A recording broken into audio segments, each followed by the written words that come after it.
11:16, España es el primer productor acuícola de la Unión Europea. El año pasado la producción fue de 64.168 toneladas aproximadamente. Hoy hablamos en nuestra sección de ciencia de la situación del sector y de los avances que se están llevando a cabo en la región. María José, ¿qué tal? Muy buenos días. Muy buenos días. Pues sí, porque como bien dices, el sector de la acuicultura es muy importante, no solo en la región de Murcia, sino a nivel mundial, como iremos viendo a lo largo de este ratito. Y en la Universidad de Murcia están investigando pues en cómo cuidar de los peces, cómo conseguir que se reproduzcan en cautividad y otro montón de líneas de investigación que yo creo que mejor nos cuenta María Ángeles Esteban, que es catedrática de Biología Celular en uno de los grupos de investigación, Grupo de Excelencia Investigadora de la región de Murcia, y que está trabajando con peces. Muy buenos días. ¿Qué tal? Buenos días. Antes de nada, ¿qué sentido tiene la acuicultura? Pues la acuicultura es una de las fuentes de proteína a nivel de alimentación mundial más potentes que hay. Ya no solo porque la población mundial va aumentando y vamos a tener que producir más proteínas para tener alimentos para todo el mundo, sino porque la proteína de pescado pues es conocida por su alta calidad. Es una proteína que se asimila mejor, tiene unos aminoácidos que son los componentes de las proteínas de todo tipo, mucho más variados que otras proteínas de origen animal, y además los peces pues se sabe que su consumo pues es muy cardiosaludable. Pero no es fácil criar peces en cautividad. Vemos esas jaulas que aquí estamos acostumbrados a verlas en medio del mar, en otros sitios son de agua dulce. La cuestión es que es dificilísimo que un pez se críe en esa jaula, salga adelante, se haga grande y que luego podamos consumirlo. Es complicado. Bueno, sí, lo primero que hay que hacer es que los peces se acostumbren a estar en un espacio reducido, pierden su libertad, que tienen en nuestro caso en el mar abierto. Luego suelen estar a unas densidades mucho más altas de lo que lo hacen en condiciones de libertad total, y luego tienen que acostumbrarse a una dieta que es diferente a la suya. Entonces son muchos problemas los que hay que ir salvando. El primero seguramente sería cerrar el ciclo reproductivo y que seamos capaces de producir las larvas o los huevos de los peces.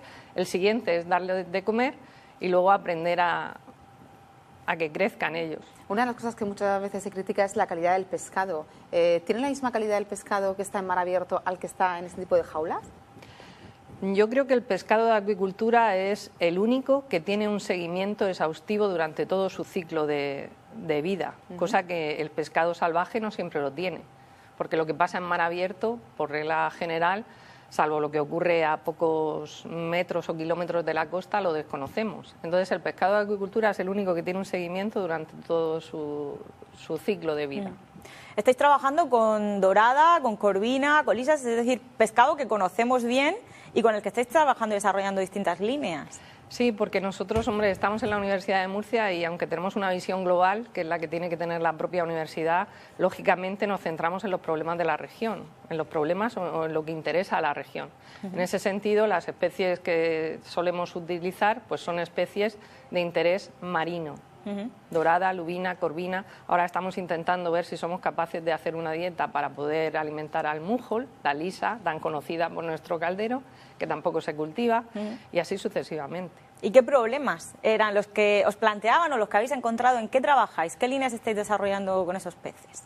Pues nuestra línea de investigación se centra en el estudio del sistema inmunitario de los peces. El sistema inmunitario es el que defiende a un animal ante cualquier cosa. Por ejemplo, ahora aquí estamos empezando a sufrir el incremento de temperatura, nosotros en el aire, los peces en el agua. Ese incremento de temperatura para los peces pues puede trastornarlos ligeramente. Entonces, uno de los fuertes de nuestra línea de investigación es poner a punto técnicas para detectar cómo está el pez. En ese sentido, quizá lo más novedoso, estamos analizando el moco de la piel.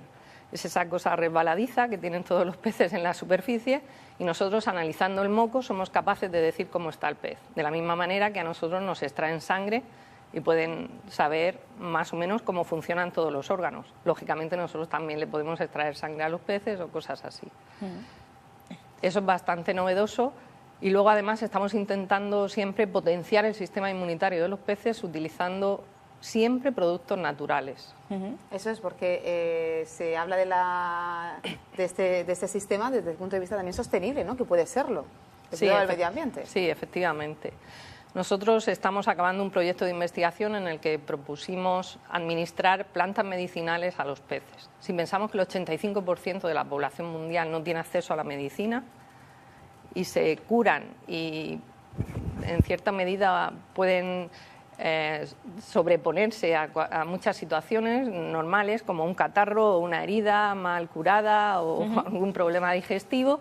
Mediante el uso de plantas, pues pensamos que los peces también.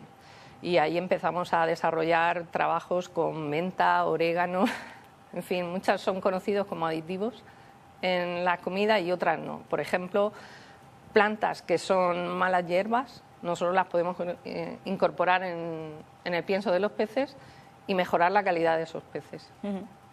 Luego, además, estáis utilizando la biotecnología para trabajar con ellos. Esto que parece una ciencia muy aplicada al ser humano, también la estáis utilizando en beneficio de los peces, en la acuicultura. Sí, claro, nuestro departamento es biología celular y nosotros también le damos a los peces nanopartículas. Las nanopartículas son, voy a decir cosas, si me lo permitís, con ánimo de que me entiendan mejor, que tienen un tamaño muy pequeño. Muy pequeño es 50 nanómetros, entre 50 y 100 nanómetros.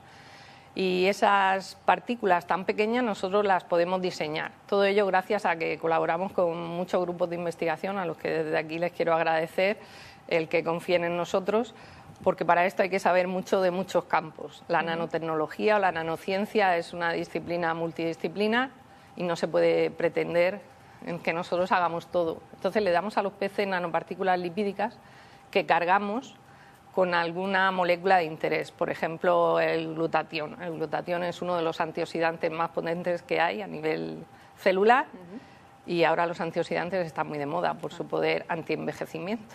Hablamos del sector, ¿cómo está en la región la acuicultura? Porque es conocido mundialmente, pero centrándonos en nuestra tierra, ¿no? Pues la acuicultura en Murcia es muy potente, es una actividad económica muy potente, además es acuicultura marina y si uno tiene en la cabeza el mapa de España, pues llama la atención la poca costa que tenemos en comparación con Andalucía, por ejemplo, y somos el segundo productor de lubina a nivel nacional y el tercero de dorada.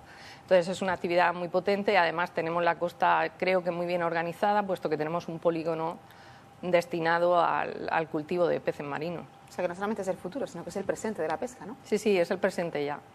Y la Unión Europea se ha interesado también por este sector, porque, como decíamos, va a necesitar alimentar a una gran cantidad de población en unos años y estáis trabajando en un proyecto precisamente un poco haciendo balance de cómo está la situación en el sector en toda la Unión Europea.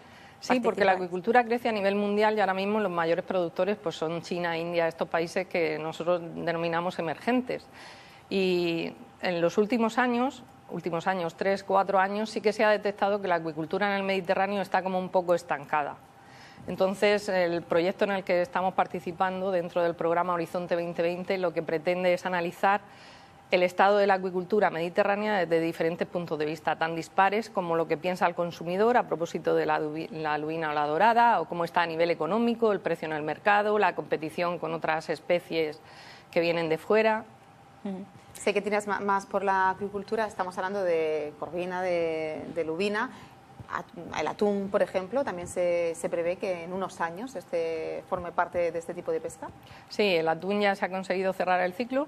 Hay que presumir que se ha logrado aquí en Murcia, en el Instituto Español de Oceanografía, y en breve pues dispondremos de larvas y tal que nos permitan hacer otro tipo de estudios. Muy bien. Y luego, además, estáis trabajando en un proyecto que nos va a dar pie a ser mencionado en la entrevista siguiente, relacionado con los microplásticos, que esto también nos preocupa porque es algo de lo que se habla recientemente, relacionado con el reciclaje o no del plástico que tanto utilizamos y que al final termina llegando al mar. Exacto. Yo aquí sí que me gustaría hacer un llamamiento, si me lo permitís, de que todo el plástico que usamos y no reciclamos, de una manera o de otra, acaba en el mar. Una vez que llega al mar, ahí empiezan a actuar distintos factores. Por un lado, los biológicos, las aves, los peces que se lo pueden tragar, pero también las mareas, el movimiento del agua, el incremento o la bajada de temperatura. Todo eso va afectando al plástico y lo va fraccionando. Al fraccionarse cada vez se va haciendo más pequeño, más pequeño, más pequeño, hasta que llega un momento que puede entrar ya no solo a cualquier organismo, sino circular por el interior de cualquier ser vivo. Puede llegar incluso al sistema circulatorio. Estamos más acostumbrados a ver, sobre todo ahora cuando viene la época estival, a peces que están varados, ¿no?, con plásticos grandes. Hace poco veíamos uno, ¿no?, una ballena que llegaba muerta por ingesta de plástico, ¿no? Sí, pero aquí lo que estamos hablando es de un plástico que no se ve, sería microscópico, nanoscópico, y que puede estar en todo el mar. Entonces, en la participación de este proyecto, nosotros vamos a ver el efecto en peces. En el caso se ha elegido la lubina como especie marina. La lubina es mucho más sensible para según qué cosas que la dorada, por eso se ha elegido esta especie. Y se está viendo el efecto que tienen los microplásticos desde el plancton hasta las larvas, los peces más pequeños. Bueno, pues María Ángeles Esteban, muchísimas gracias por estar esta mañana con nosotros y acercarnos un poquito más al sector de la acuicultura de la región, que no es poco, ¿verdad? Nosotros ahora, como siempre, vamos a ver la agenda científica, que esta semana, tomen nota, arrancan los bares.